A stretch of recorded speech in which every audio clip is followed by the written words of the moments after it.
Good afternoon guys, you've joined me on board. It's turning out to be a fantastic day. The sun is shining. We're at a venue today called Bendricks.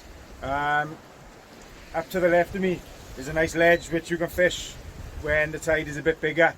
But today the tide is only 9.5 metres, so yeah, the times of the tide today and the hours I have available to fish. We're going to try something a little bit different today. I'm here now about an hour and a half before high water. We're going to fish it up to high, and then we're going to fish it down to low, and an hour and a half back up. It's not ideal, but it's the hours I have available, and something a little bit different. So we'll see if that works out. I've just got a rod in the water now, straight squid bait on this one, and second rod I'm gonna bait up with a 3-hook flapper. Maybe put some little bits of crab and squid on it. See if we can tempt out the rockling for maybe some free bait. So it's a great day. Let's go and see what we can do.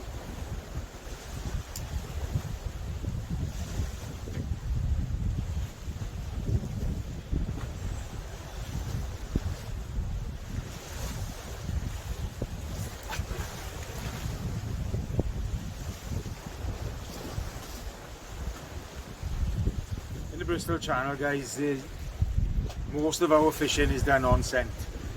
There isn't much clear water for us to be able to do a lot of sight fishing.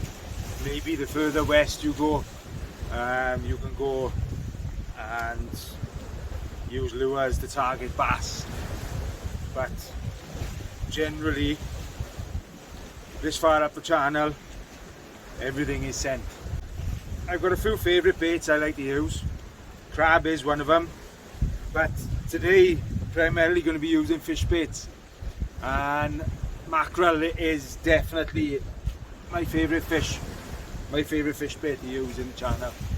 I've always got it in my box, and a lot of the times I like to double it up with some squid. The way I do it, I put a strip of squid over the flesh, so I'll have skin show, the mackerel skin showing one side and squid showing the other side. The reason I like to do that, when there's crabs about, the squid covered in the belly flesh makes it a little bit harder for the crabs to get through and to strip your bait. There is no right and wrong way to do it. About the same size as your thumb. Today, because I'm targeting eels, I'm using some bigger hooks, so I've gone up to a 5/0 today, and I've got a 3/0 on the top.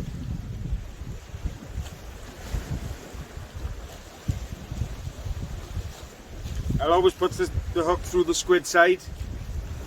Few whip ends as always. Bait elastic will be your best friend when fishing in the Bristol Channel, even on a small size like today. Keeps your bait nicely presented on the bottom and keeps the hook nice and proud as well. So that's what I'm fishing with.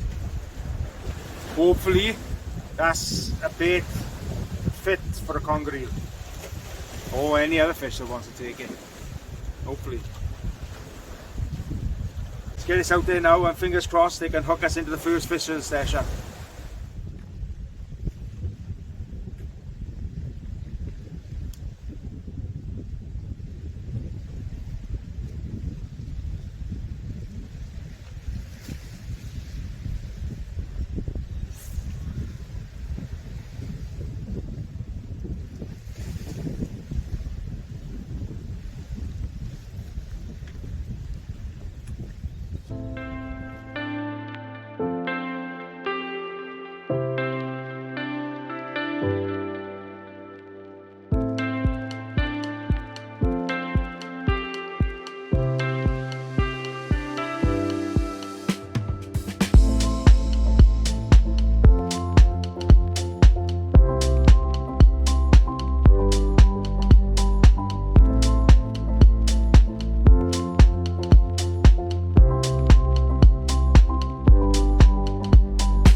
guys, you can always count on the trusty dogfish.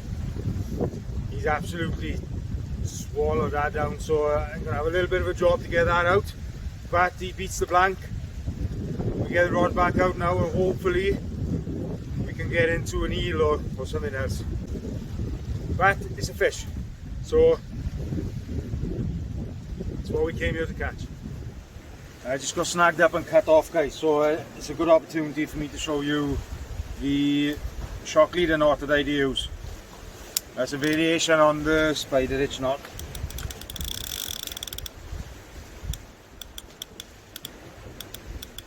Double up the line. I use 20 pound Varivas yellow sport line myself, but it works just as well with all lines. So I've got about a foot doubled up, pinch between my thumb and my forefinger. I do create a loop. This tag I go around 3 times and feed it back through the loop. So what it does,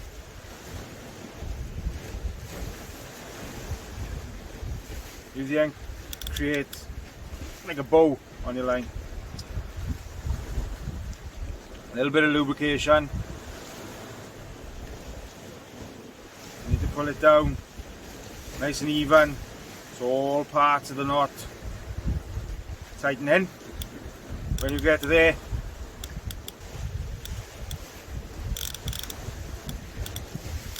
it's a really strong knot. What it leaves you with then is this loop on the end of your line. Trim off the tag end with the nail clippers.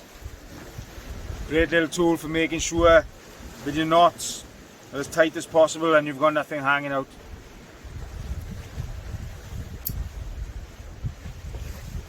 The shock leader, today I'm using ASO 70 pound ASO Ultraflex. It's a lovely leader, really good knot strength and really easy to knot as well. Some leaders can be hard work when it comes to knotting, so I'll pinch the knot, I'll pinch the loop around about 3 inches from the top and feed it through. This tag end I wrap around both sides of the loop 4 times, and then I'll feed this tag end back up through the loop, so it looks like this. Then pull it, lubrication again, and when you pull it now, that should tighten in on itself and create a nice knot. Again, we'll snip off the tang end.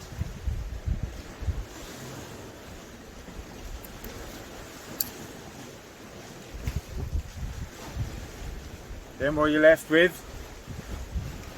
is this. So your 20 pound line you've now turned into 40 pound line, and then you've got a nice knot, spider hitch knot onto the 70 pound leader. It's a really strong knot, and it's not the strongest. There are others which are a lot stronger, but they're also a lot harder to tie. This is just the knot that I generally tend to use because it's quick and easy to tie, and it has good strength for when you're fishing on the rough ground or when you've got big fish on. So on the end of my leader end that I connect to my rigs, I'll use a fast link. The knot I use is a 3-turn grinner.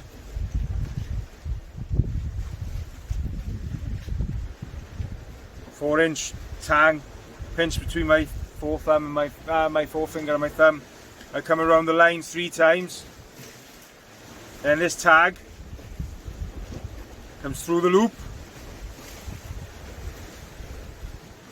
and then it comes back through 3 times again.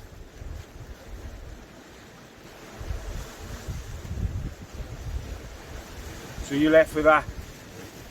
So when you pull this now, it creates like a figure of 8 around your line.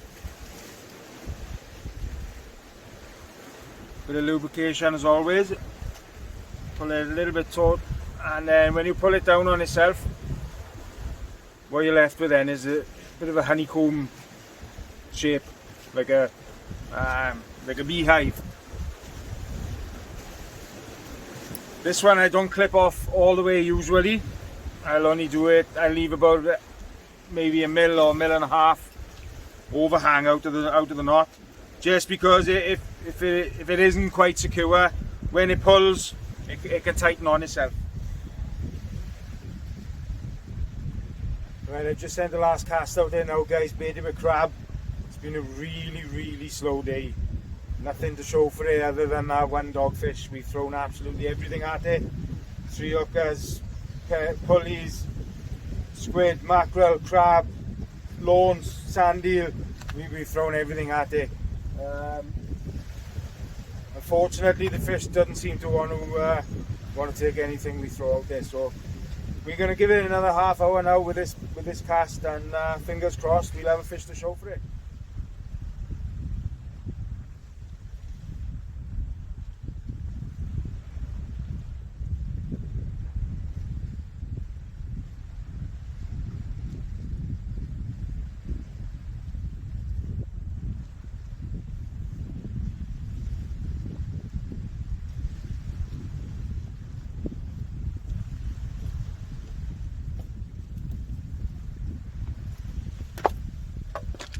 That's the end of the video today, guys. We haven't had much luck. Baits are coming back completely untouched. We did have the one dogfish, but it does beat the blank, so we can't really complain about that. If you've enjoyed the video, guys, please drop a like on the video, share it with a friend. It hasn't been the most productive session, but we move on to the next one now. So fingers crossed we can see some more fish in the next video. Hope to see you soon, guys.